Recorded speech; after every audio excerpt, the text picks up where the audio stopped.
বিএনপির কাছে আজকে বিএনপি নিরাপদ হয়ে উঠেছে। স্বরাষ্ট্র মন্ত্রণালয়ের সম্মানিত মন্ত্রী মহোদয়, আমরা আপনাকে স্পষ্ট বলবো, আপনি আপনার মন্ত্রণালয় চালান, আপনার মন্ত্রণালয়ে কাজ করুন, দৃশ্যমান বিচার কার্যকর করুন, নতুবা এই দেশের জনতা এই ধরনের নাটক আর সহ্য করবে না।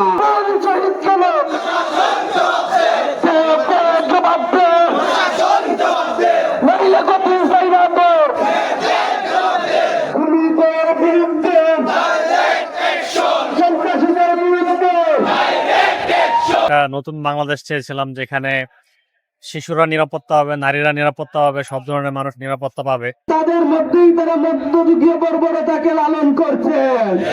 আমরা দেখি তারা তাদের নিজেদের কাছেই নিরাপদ নয়।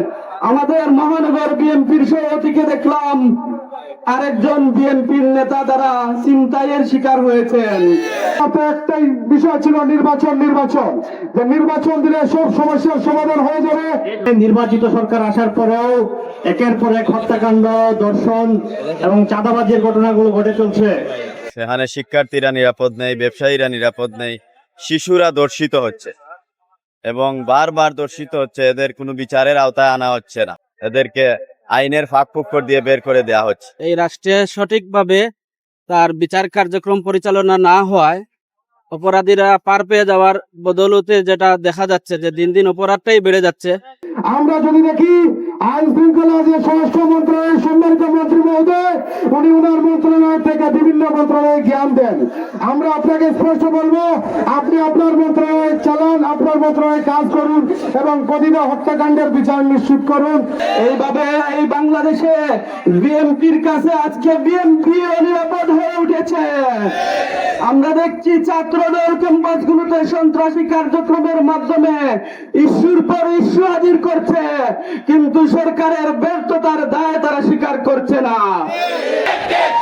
চাঁদাবাজদের বিরুদ্ধে চাঁদাবাজি করিস না,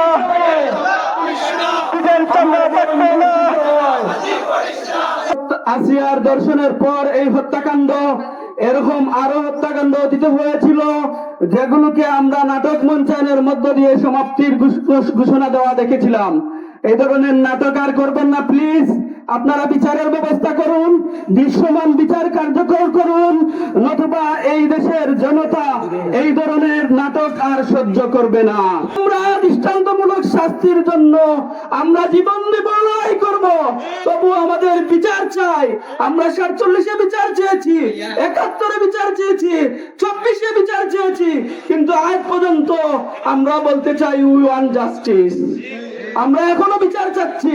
সঠিক বিচার না হইলে আমরা রাজপথ ছাড়বো না ইনশাআল্লাহ। সরকারের প্রতি আমাদের আহ্বান হচ্ছে যে বিরোধী দলের প্রতি একটা বিরূপ মন্তব্য বা তাদের পিছনে ব্যস্ত থাকার পরিবর্তে জনগণের জন্য নিরাপত্তার ব্যবস্থার দিকে তাদের মনোযোগী হওয়া দরকার।